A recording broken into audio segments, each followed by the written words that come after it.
സൂചിപ്പിച്ചല്ലോ വിവിധ മത്സരങ്ങൾ ഉണ്ടായിരുന്നു. അതുകൊണ്ട് മിമിക്രി, അതുപോലെ തന്നെ പ്രസന്ന വേഷം, അതുപോലെ തന്നെ കയറിൽ തൂങ്ങിയിട്ടുള്ള ഒരു മത്സരം, പിന്നെ അക്കൂട്ടത്തിൽ വേറെ, അതുപോലെ തന്നെ കളവ് പറയൽ മത്സരം. ഈ കളവ് പറയൽ മത്സരം ഞങ്ങളെ അസ്ഗറിൽ കഴിവാണ് അടുത്ത ഇന്നതാണെന്ന് പറഞ്ഞു.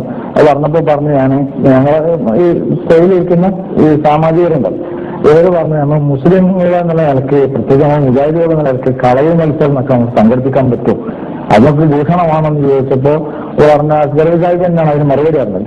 അതായതിപ്പോ ഇതിന്റെ കാലത്തൊക്കെ ചില യുദ്ധങ്ങളിൽ സഹാബികളൊക്കെ അങ്ങനെ പറഞ്ഞിട്ടുണ്ട് എന്നൊക്കെ പറഞ്ഞ, അപ്പൊ പിന്നെ അങ്ങനെ പരിപാടി സംഘടിപ്പിച്ച് ഞങ്ങളെ നേതാക്കന്മാരല്ലേ, ഞങ്ങളെക്കാളും കൂടുതൽ വാങ്ങിക്കും, അതുപോലെ തന്നെ ഞങ്ങൾക്ക് വേട് വരുന്ന ആൾക്കാരെന്നുള്ള നിലയ്ക്ക് ഞങ്ങളങ്ങനെ വിശ്വസിച്ചു പരിപാടിയിൽ പങ്കെടുത്തു.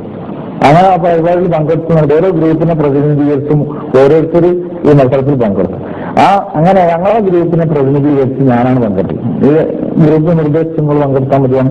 അപ്പൊ അങ്ങനെ പരിപാടിയിൽ പങ്കെടുത്തു എന്നല്ല, എനിക്കാണ് അതിൽ ഫസ്റ്റ് ചെയ്തത്. കൂടുതൽ പോയിന്റ് നേടി എന്നുള്ള നിലയ്ക്ക് കലാപ്രതിഭ എന്നുള്ള നിലക്കും തന്നെയാണ് തെരഞ്ഞെടുത്തത്. അതുപോലെ തന്നെ സമ്മാനങ്ങൾ കിട്ടിയത് പിന്നെ 6ഓളം സോപ്പും വെക്കി, അതുപോലെ തന്നെ റെക്സോണ സോപ്പ്, ഇതൊക്കെയാണ് കിട്ടുക. അതിലിപ്പോ ആ സമ്മാനത്തിൽ ഒന്നാണിത്, ഒരു സോപ്പും വെച്ചാണിത്. അതായത് ഡീലക്സ് അമല എന്ന് പറയുന്ന സോപ്പും വെച്ചാണ് കിട്ടിയിട്ടുള്ളത്.